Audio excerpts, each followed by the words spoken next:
ফুলকপির তো অনেক রেসিপি এর আগে আপনারা খেয়েছেন বা বানিয়েছেন। আজ আমি আপনাদের সঙ্গে নিরামিষ একটা ফুলকপি রেসিপি শেয়ার করছি। এই রেসিপিটি কিন্তু গরম গরম রুটি, পরোটা, লুচি, এমনকি ভাত সবের সাথেই কিন্তু অসাধারণ লাগে খেতে। একবার যদি এই রেসিপিটি তৈরি করে খেয়ে দেখেন, মন চাইবে বারবার কিন্তু এরম ভাবেই ফুলকপি আলুর এই নিরামিষ তরকারিটি করে খাই। এতটাই মজাদার হয় এই রেসিপি। আর উপকরণও খুব বিশেষ লাগে না, ঘরে থাকা সামান্য কিছু উপকরণ দিয়েই কিন্তু এই রান্নাটা তৈরি হয়ে যায়।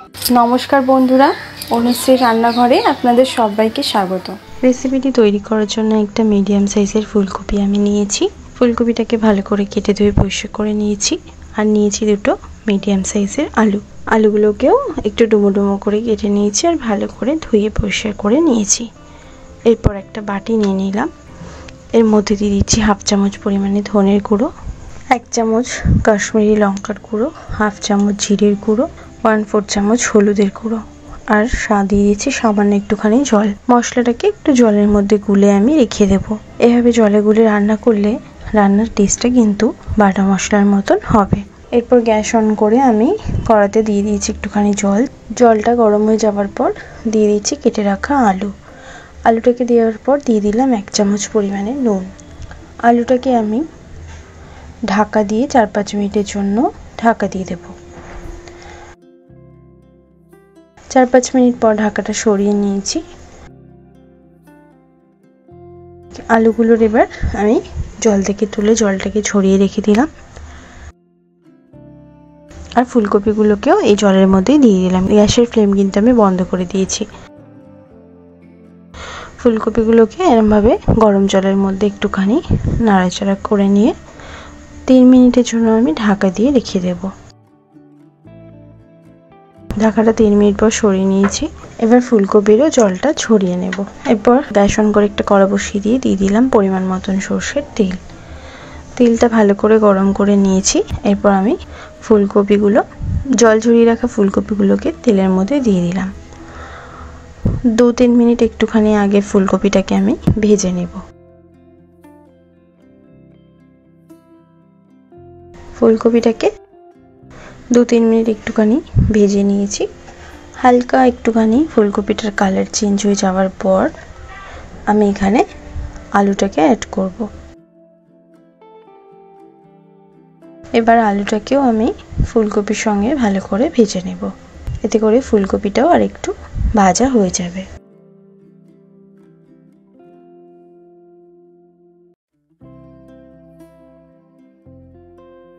ফুলকপি আলুটা আর একটুখানি আমি ভেজে নিচ্ছি। ফুলকপিটা আগের থেকে একটু কালারটা চেঞ্জ হয়ে গেছে। ফুলকপি আলুটাকে আমি এবার তুলে নিয়েছি। এরপর ওই কড়াতেই দিয়ে দিচ্ছি আরও 2 চামচ পরিমাণে সরষের তেল। তেলটা ভালোভাবে গরম হয়ে গেলে দিয়ে দেবো হাফ চামচ পরিমাণে গোটা জিরে, আর দেব সামান্য একটুখানি হিং। যারা হিং খেতে একদমই পছন্দ করে না তারা কিন্তু হিংটা স্কিপ করবেন। ফোড়নটা বেশ সুন্দরভাবে ভাজা হয়ে গেছে। এরপর আমি যে মশলার ঘোলটা তৈরি করে রেখেছিলাম সেই মশলাটাকে দিয়ে দিলাম। ভালো করে মশলাটাকে দিয়ে এবার কষিয়ে নেব।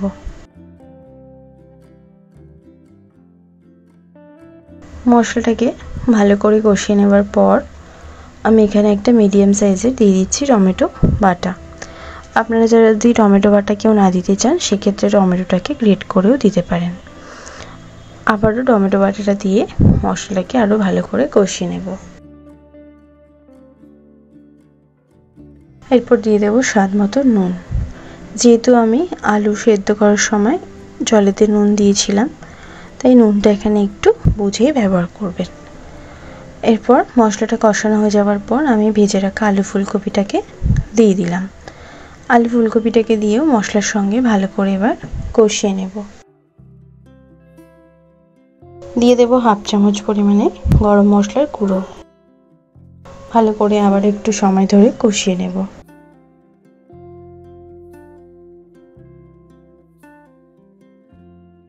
ভালো করে একটু কষিয়ে নিয়েছি। ফ্লেমটা কিন্তু লো টু মিডিয়ামে রেখে আমি ফুলকপি আলুটাকে কষিয়ে নিচ্ছি। এরপর 2 মিনিটের জন্য লো ফ্লেমে আমি ঢাকা দিয়ে দেব।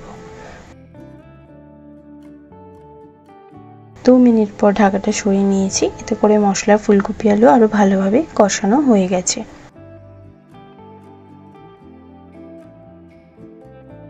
আর একটুখানি আমি নাড়াচাড়া করে নিলাম।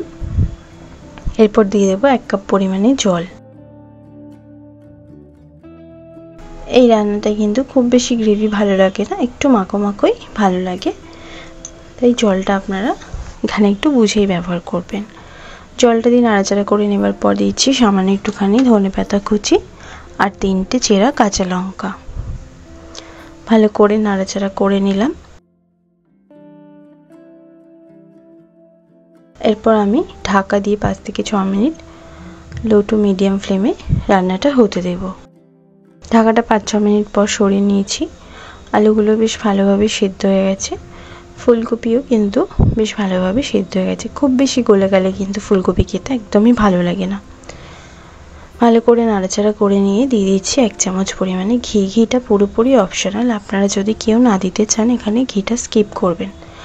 আর একটু দিয়ে দিচ্ছি ধনেপাতা কুচি। গ্যাসের ফ্লেমটা বন্ধ করে দিয়ে ঘি আর ধনেপাতা কুচিটাকে মিক্সড করে নেব। একটা সুন্দর গন্ধ বেরোচ্ছে রান্নাটা থেকে।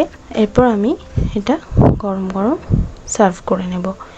গরম গরম লুচি, পরোটা, এমনকি শুধু ভাত কিংবা ফ্রাইড রাইস সবের সাথেই কিন্তু এই নিরামিষ ফুলকপির তরকারি খেতে অসাধারণ লাগে। আপনারা এরমভাবে একবার অবশ্যই বাড়িতে ট্রাই করবেন, আশা করছি আপনাদেরও ভালো লাগবে। ভালো লাগলে লাইক শেয়ার করতে ভুলবেন না, কমেন্ট বক্সে কমেন্ট করে জানাতে ভুলবেন না রেসিপিটি কেমন লাগলো। ভালো থাকবেন, সুস্থ থাকবেন, ধন্যবাদ।